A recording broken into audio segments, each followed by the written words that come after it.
Hello दोस्तों, कैसे हो आप सभी लोग। होप सो आप सब बढ़िया होंगे। दोस्तों आज हम सीखेंगे design of reinforce concrete structure.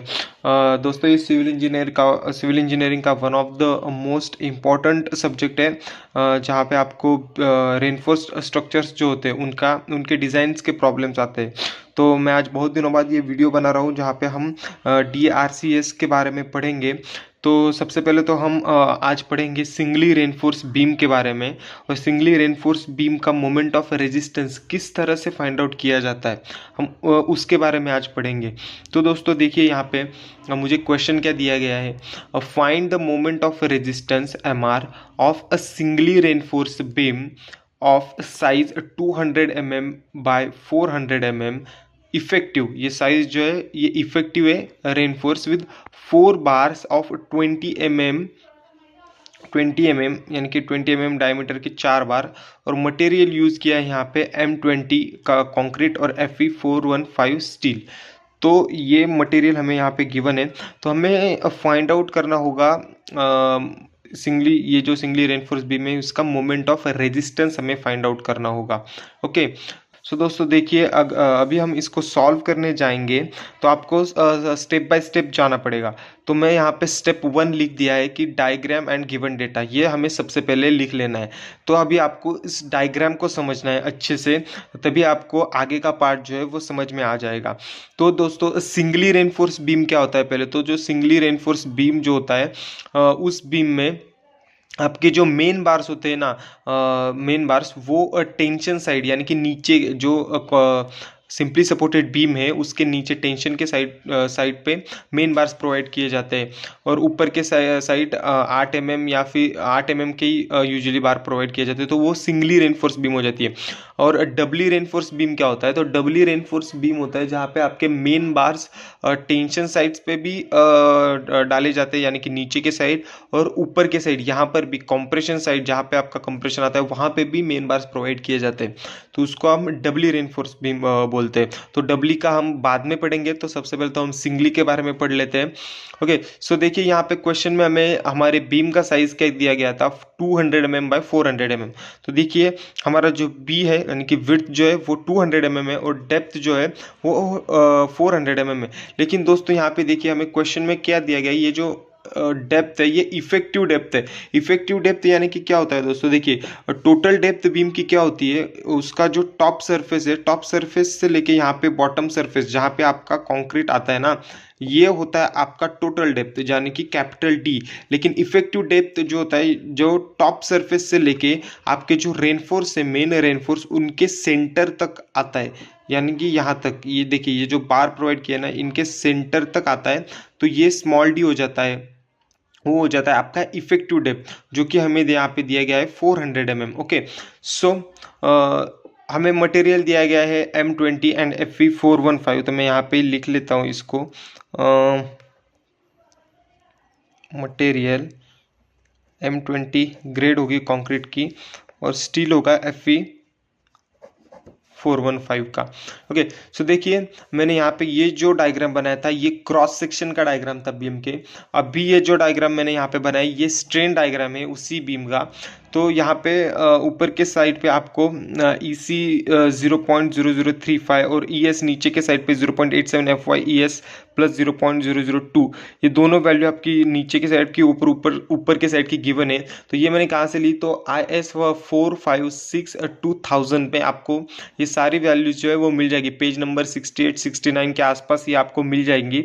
और वहाँ पे भी ये डायग्राम का जो एक्सप्लेनेशन है स्ट्रेन डायग्राम और स्ट्रेस डायग्राम का उस पेज पे दिया गया है। तो प्लीज़ आप IS 456/2000 एक बार चेक कीजिएगा।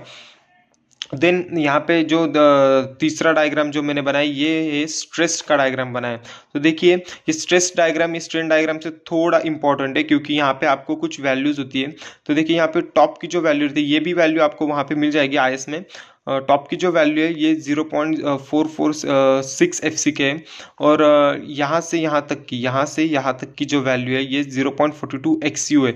यहाँ पे आपका CU एक्ट होता है और नीचे के साइड पे आपका TU टेंशन एक्ट होता है, और यहाँ से यहाँ तक का आपका डिस्टेंस होता है, ये होता है आपका लीवर आर्म। लीवर आर्म को हम Z से डिनोट करते हैं, Z is equal to D, small d, क्योंकि देखिए यहाँ पे ये स्मॉल डी था, तो स्मॉल डी से ये 0.42 XU माइनस करेंगे तो हमें Z लीवर आर्म जो है वो मिल जाएगा। तो ये तो कुछ इस तरह की वैल्यूज थी, और ये स्टेप 1 थी जो हमें गिवन दिए गए थे उसके हिसाब से। अगर आपको यहाँ पे गिवन डेटा अलग से होगा तो इसका डायग्राम भी थोड़ा बहुत चेंज हो जाएगा, ज़्यादा तो चेंज नहीं होता, सिंगली में चेंज नहीं होता, डबली फ्लांज में वो चेंज हो जाता है, लेकिन सिंगली में ये ऐसे ही स्टैंडर्ड तरीके से ही रहता है ज़्यादातर। तो अभी हम जाएंगे स्टेप 2 के लिए। तो मैं यहाँ पे लिख लेता हूँ दोस्तों, स्टेप 2 हमें फाइंड आउट करना है actual depth of neutral axis, actual depth of neutral axis ये नहीं का। तो न्यूट्रल एक्सिस क्या होता है दोस्तों, देखिए ये जो सेंटर से हमारे बीम के सेंटर से जो एक्सिस गया है ना, ये है हमारा न्यूट्रल एक्सिस। तो ये न्यूट्रल एक्सिस का मतलब ये टॉप सरफेस से लेके यहाँ से सेंटर तक का जो एक्चुअल डेप्थ है ना, यानी कि XU से हम उसको डिनोट करते हैं, ये XU हमें फाइंड आउट करना होगा दोस्तों।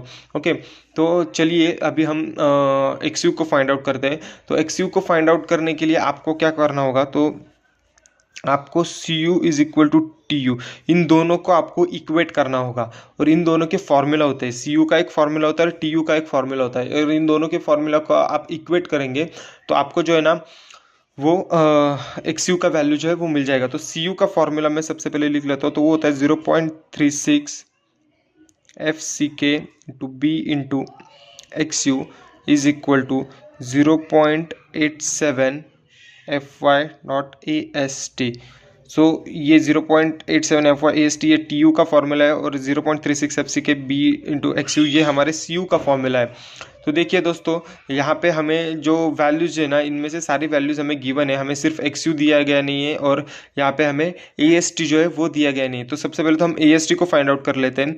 तो AST क्या होता है, AST होता है हमारा एरिया ऑफ स्टील, यानी कि जो हमें यहाँ पे बार्स जो प्रोवाइड किए गए ना, तो इनका हमें एरिया फाइंड आउट करना है। तो वो कैसे फाइंड आउट करेंगे, तो मैं यहाँ पे लिख लेता हूँ AST is equal to, simply हम सर्कल के एरिया का फॉर्मूला यूज करेंगे, π/4 into D square into number of bars.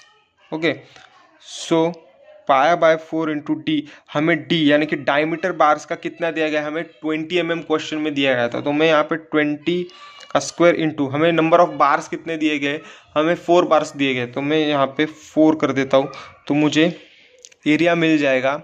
तो दोस्तों मेरा एरिया आ रहा है 1256 mm स्क्वायर।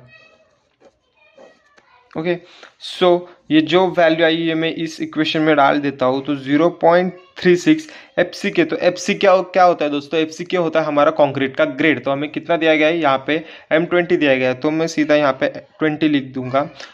उसके बाद B से मल्टीप्लाई करना है, और B कितना दिया गया है, हमें B दिया गया है 200। ओके, सो हमें XU को जो है वो फाइंड आउट करना है, तो मैं XU को यहाँ पे ऐसे ही लिख देता हूँ।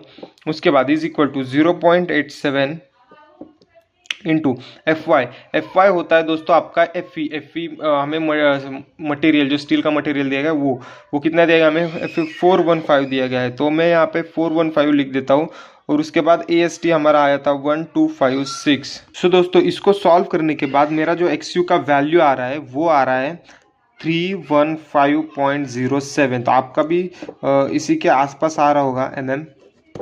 ओके, सो यहाँ पे मुझे मेरा जो है XU जो है वो मिल चुका है। तो अभी मुझे स्टेप 3 के लिए जाना है दोस्तों। तो मेरा स्टेप 3 क्या रहेगा, मैं यहाँ पे लिख देता हूँ, step 3 is equal to maximum depth of neutral axis. तो हमें न्यूट्रल एक्सिस का जो है मैक्सिमम डेप्थ फाइंड आउट करना, maximum depth of neutral axis हमें फाइंड आउट करना है। तो दोस्तों ये मैक्सिमम डेप्थ यानी कि हमें फाइंड आउट करना होगा XU मैक्स को फाइंड आउट करना होगा। तो जो XU मैक्स को फाइंड आउट करने के लिए दोस्तों जो फॉर्मूला है ना, वो हर मटेरियल का उसके हिसाब से अलग से होता है। तो मैं यहाँ पे आपको एक बार समझा देता हूँ। तो देखिए, अगर आपका मटेरियल Fe250 है ना, तो आपका XU मैक्स का फॉर्मूला आ जाएगा 0.53D। अगर आपका मटेरियल होगा Fe415, तो आपका एक्स यू मैक्स का फॉर्मूला आ जाएगा 0.48D। अगर आपका मटेरियल होगा Fe500 तो आपका एक्स यू मैक्स का फॉर्मूला आ जाएगा 0.46D। और अगर आपका मटेरियल Fe550 होगा, अगर ज़्यादातर होता नहीं है वो, अगर आपको दिया गया है तो उसका फार्मूला होता है 0.44D। तो ये फार्मूला जो ये भी आपको IS कोड में पेज नंबर 66 67 के आसपास कुछ तो दिए गए। एक बार आप IS 456 2000 चेक कीजिए, उसमें आपको दिए गए होंगे, तो उसके हिसाब से आपको इस फार्मूला को लेना है। ओके, सो अभी हमारा मटेरियल क्या दिया गया है, हमें मटेरियल दिया है Fe415, तो मैं लूँगा ये वाला, यानी कि x 0.48D। सो 0.48 इंटू डी कितना दिया गया था दोस्तों, हमें इफेक्टिव डेप्थ था 400। तो अगर मैं इसको मल्टीप्लाई करूंगा तो मेरा एक्स यू मैक्स का वैल्यू कितना आ जाता है, एक बार मैं यहाँ पे लिख देता हूँ। X u max is equal to मेरा आता है 192 mm आता है दोस्तों। ओके, सो अभी जाना है स्टेप 4 के लिए। तो स्टेप 4 में हमें क्या करना है, हमें कंपेयर करना है दोस्तों। एक्स यू और एक्स यू मैक्स को हमें कंपेयर करना है कि कौन सा ज़्यादा है। तो अगर मैं इन दोनों को कंपेयर करूंगा, मेरा एक्स यू आया था 315.07 और एक्स यू मैक्स आया था मेरा 192 mm। सो दोस्तों मेरा एक्स यू जो है वो ज़्यादा है, तो यानी कि मेरा जो सेक्शन होगा ना, तो ये यहाँ पे लिख देता हूँ, x u max is less than x you. तो मेरा जो सेक्शन होगा वो ओवर रेनफोर्स होगा, सेक्शन इज ओवर रेनफोर्स। तो अभी ये ओवर रेनफोर्स और अंडर रेनफोर्स क्या होता है मैं आपको ये भी समझा देता हूँ। तो देखिए दोस्तों, दो टाइप के आपके बीम में जो है वो दो टाइप के मटेरियल्स होते हैं। सबसे पहले तो ये स्टील होता है यहाँ पे ऐसे अंडर, ये यहाँ पे रेनफोर्स, और उसके ऊपर से कंक्रीट होता है। ओके, और कंक्रीट क्या करता है, कंक्रीट आपका कंप्रेशन को एब्जॉर्ब करता है और जो टेंशन होता है वो आपका स्टील एब्जॉर्ब करता है। तो अगर आपका सेक्शन अगर अंडर रेनफोर्स होगा तो आपका जो अंडर रेनफोर्स होगा तो आपका जो लोड होगा उसका जो इम्पैक्ट होगा वो सबसे पहले आपका कंक्रीट एब्जॉर्ब करेगा वो, और उसके बाद वो कंक्रीट फेल होने के बाद वो स्टील तक जाएगा, तब आपका जो बीम है वो फेल होगा। तो ये जो होता है वो सडनली होता नहीं है, क्योंकि अगर कंक्रीट को क्रैक्स जाते हैं तो वो धीमे धीमे क्रैक्स फॉर्म होता है और उसके बाद स्टील के ऊपर लोड जाता है। लेकिन अगर आपका सेक्शन जो है वो ओवर रेनफोर्स होगा, तो ओवर रेनफोर्स में क्या होता है, आपका जो स्टील है ना वो सबसे पहले फेल हो जाता है। अगर आपका स्टील जो है वो सबसे पहले अगर फेल हो जाए तो आपका जो बीम है वो जल्दी फेल हो जाता है। तो वो जो है वो लोड कैरी नहीं कर पाता और वो सडन फेल्योर हो जाता है।